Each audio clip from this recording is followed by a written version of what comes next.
नमस्कार दोस्तों, आज हम प्रस्तुत हैं पत्र लेखन का भाग 2 लेकर। इसमें हम औपचारिक पत्रों के विषय में पढ़ेंगे। इसके पहले वाले वीडियो में आपने जाना था अनौपचारिक पत्रों के बारे में।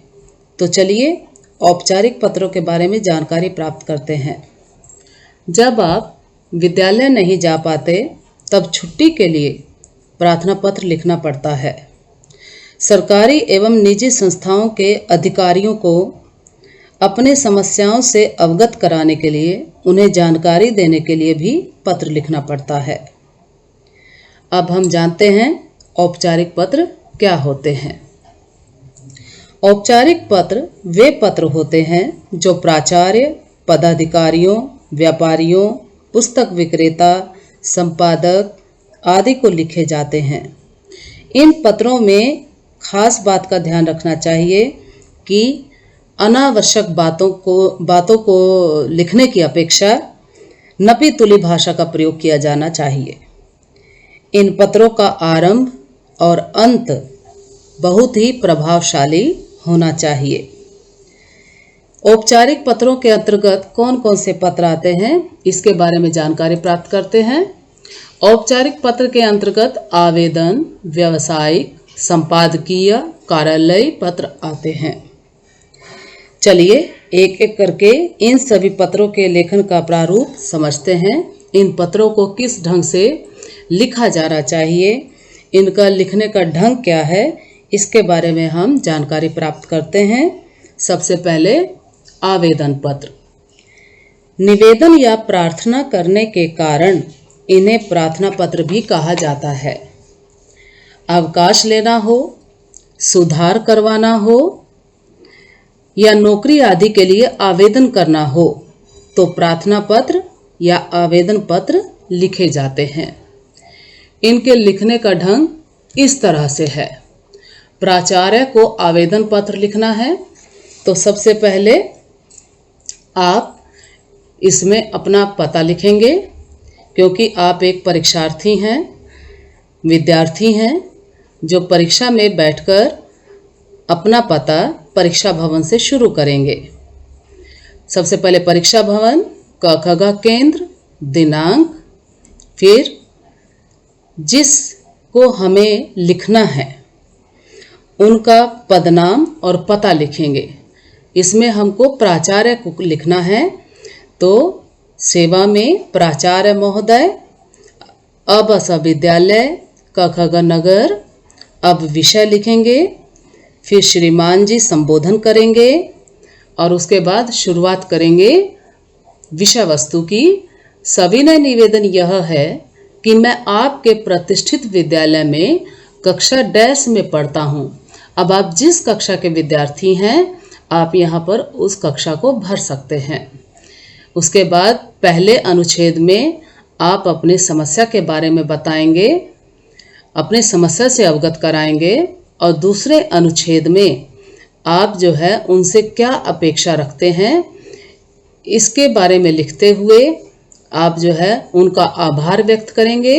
और आभार व्यक्त करने के बाद आप धन्यवाद लिखते हुए फिर अपना जो है आज्ञाकारी शिष्य लिखेंगे। उसके बाद अपने नाम के स्थान पर आवासा लिखेंगे, फिर कक्षा। इस तरह से आप प्राचार्य को आवेदन पत्र लिख सकते हैं, प्रार्थना पत्र लिख सकते हैं। इसी में हम दूसरा पत्र देखते हैं कि आवेदन पत्र जब हम कैसे लिखें, जब हमें नौकरी के लिए लिखना होता है तो इसके लिए भी प्रारूप वैसा ही है। मान लीजिए आपको हिंदी शिक्षक के लिए आवेदन करना है तो विषय में हो जाएगा हिंदी शिक्षक के लिए आवेदन। उसके बाद श्रीमान जी, ये संबोधन हो गया।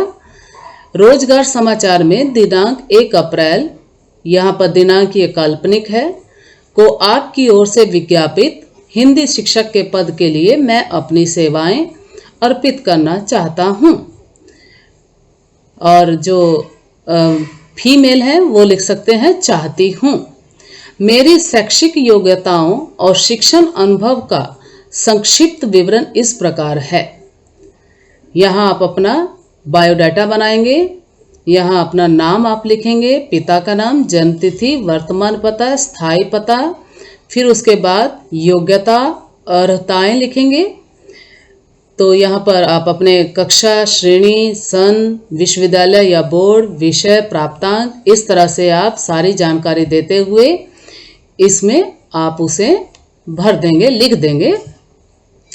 इसके बाद आप अंत में क्या लिखेंगे, मैं प्रमाणित करता हूँ या फिर मैं प्रमाणित करती हूँ कि आवेदित पद के लिए, आवेदित पद मतलब हिंदी शिक्षक के लिए, निर्धारित अर्हताएं मुझ में हैं। अर्हताएं मतलब योग्यताएं मुझ में हैं। जो सूचनाएं इस आवेदन पत्र में हैं, मतलब जो भी आप सूचना यहाँ पर आप देंगे वे सब क्या है, सही हैं। आवेदक के हस्ताक्षर, अब आप यहाँ पर आप अपने सिग्नेचर करेंगे, उसके नीचे अपना नाम लिख देंगे, फिर आप दिनांक लिख देंगे। इस तरह से आप जो है यह आवेदन पत्र लिख सकते हैं नौकरी के लिए। इसके बाद हम दूसरा पत्र देखते हैं, संपादकीय पत्र। किसी समाचार पत्र के संपादक के नाम लिखे जाने के कारण इन्हें संपादकीय पत्र कहा जाता है। शिकायत करना, समस्या बताना, सुझाव देना, अपील करने के लिए ये संपादकीय पत्र लिखे जाते हैं। अब जैसे ये आपके सामने एक उदाहरण है, संपादक के नाम से पत्र लिखना है, तो इसमें हम शुरुआत करेंगे, सेवा में संपादक महोदय, अमर उजाला। तो यहाँ हिंदी का आप कोई भी समाचार पत्र लिखेंगे, अमर उजाला, दैनिक जागरण। फिर वह जो है नगर का नाम लिखेंगे, अबसा नगर। विषय, जिस विषय पर आपका पत्र लिखने के लिए आया है वहाँ आप विषय लिखेंगे, और विषय जो है एक पंक्ति में होना चाहिए। इसके लिए ये आप दो काम कर सकते हैं। आप पहले प्रश्न को पढ़ें, पढ़ने के बाद दो प्रश्न अपने मन में करेंगे कि आपको पत्र किसको लिखना है और किस लिए लिखना है। तो किसको लिखने का जो जवाब मिलेगा वो आप यहाँ पर आप लिख सकते हैं। यहाँ आप उसे उस पद नाम से लिख सकते हैं, उनका पता लिख सकते हैं। और क्यों लिखना है, जब आप क्यों का जवाब लेंगे तो वह आपका विषय बन जाएगा। तो इस तरह से यहाँ आप विषय मतलब लिख देंगे। उसके बाद श्रीमान जी संबोधन हो जाएगा। फिर आप शुरुआत करेंगे, मैं आपके प्रतिष्ठित समाचार पत्र की नियमित पाठिका हूँ। और जो लड़के हैं, जो मेल हैं, वो यहाँ लिख सकते हैं, मैं आपके प्रतिष्ठित समाचार पत्र का नियमित पाठक हूँ। इसके बाद आगे जो है आप जिस विषय के लिए आपको लिखना आया है उस विषय के बारे में यहाँ पूरा लिखेंगे। यदि वो समस्या परक है तो समस्या के संबंधित आप लिखेंगे, और यदि कुछ आप अपील करना चाहते हैं जन सामान्य से, तब जो है यहाँ पर आप अपील कर सकते हैं। इस पत्र में एक खास बात याद रखने की है कि संबोधन इसमें संपादक महोदय को किया जाता है, लेकिन जो विषय वस्तु लिखी जाती है वो जन सामान्य को लक्षित करके लिखी जाती है। दूसरे अनुच्छेद में आप क्या है कि अपनी जो है अपेक्षा, उनसे आपको क्या अपेक्षा है उसके बारे में लिखते हुए आभार व्यक्त करेंगे, फिर सधन्यवाद, और उसके बाद फिर आप यहाँ पर अपना मतलब लिखेंगे प्रार्थी, भवदीय, भवदीया, प्रार्थिनी। इस तरह से लिखते हुए आप आगे अबसा अपना नाम लिखेंगे, मतलब अबसा आपका नाम है। ये इसलिए नाम बताया जा रहा है क्योंकि आप परीक्षार्थी हैं, और परीक्षार्थी होने के नाते आप अपनी कोई पहचान नहीं देंगे, तो इसलिए अबसा आप यहाँ लिखेंगे। फिर यहाँ आपको अपना पता लिखना है, प्रेक्षक का पता, और प्रेक्षक का पता क्या है, क ख ग क्षेत्र है। उसके बाद फिर आप यहाँ पर दिनांक लिखेंगे। इस तरह से यह संपादक के नाम से पत्र हो जाएगा। इसके बाद कार्यालय पत्र।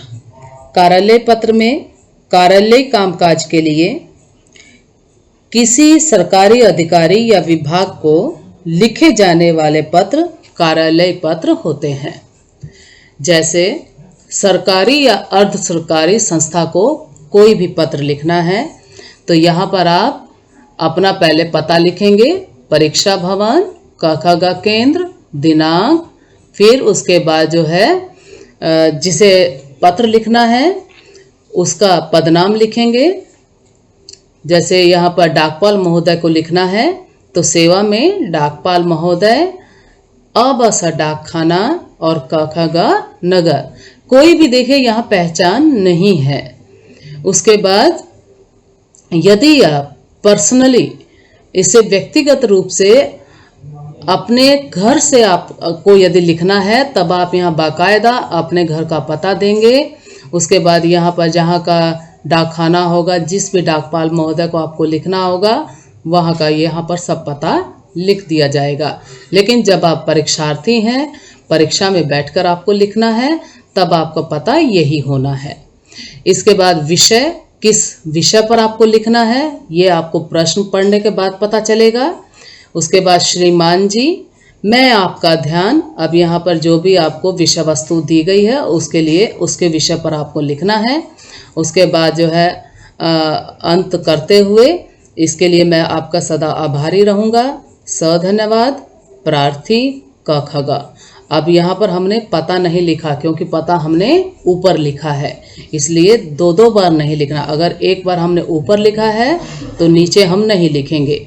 ठीक है। अब अगला हम देखते हैं व्यावसायिक पत्र। व्यावसायिक पत्र क्या होते हैं? वे पत्र जो प्रकाशक, दुकानदार, व्यापारी, कंपनी, पुस्तक विक्रेता को लिखे जाते हैं। जैसे यह उदाहरण देखिए, व्यवस्थापक के नाम पत्र लिखना है, मतलब पुस्तक विक्रेता के नाम से हम ये पत्र लिख रहे हैं। इसमें सबसे पहले हमारा पता आ जाएगा, परीक्षा भवन, क ख ग केंद्र, फिर हो जाएगा दिनांक, व्यवस्थापक महोदय। यहाँ पर आप सेवा में लिख भी सकते हैं और नहीं भी लिख सकते हैं। व्यवस्थापक महोदय, अबसा पुस्तक घर, क ख ग नगर, विषय श्रीमान जी। फिर उसके बाद हम यहाँ पर मान लीजिए पुस्तकें हमको मंगवानी है तो उसके लिए हम क्या लिख रहे हैं? कृपया निम्नलिखित पुस्तकें अविलंब VPP द्वारा उचित कमीशन काटकर भिजवा दीजिए। पुस्तकें भेजते समय कृपया ध्यान रखें कि पुस्तकों की जिल्द कटी फटी ना हो और पुस्तकें नवीनतम संस्करण की ही हों। अब यहाँ पर दो कॉलम बनेंगे, पहला पुस्तकों का नाम, फिर दूसरा प्रति, मतलब कितनी मंगवानी है आपको।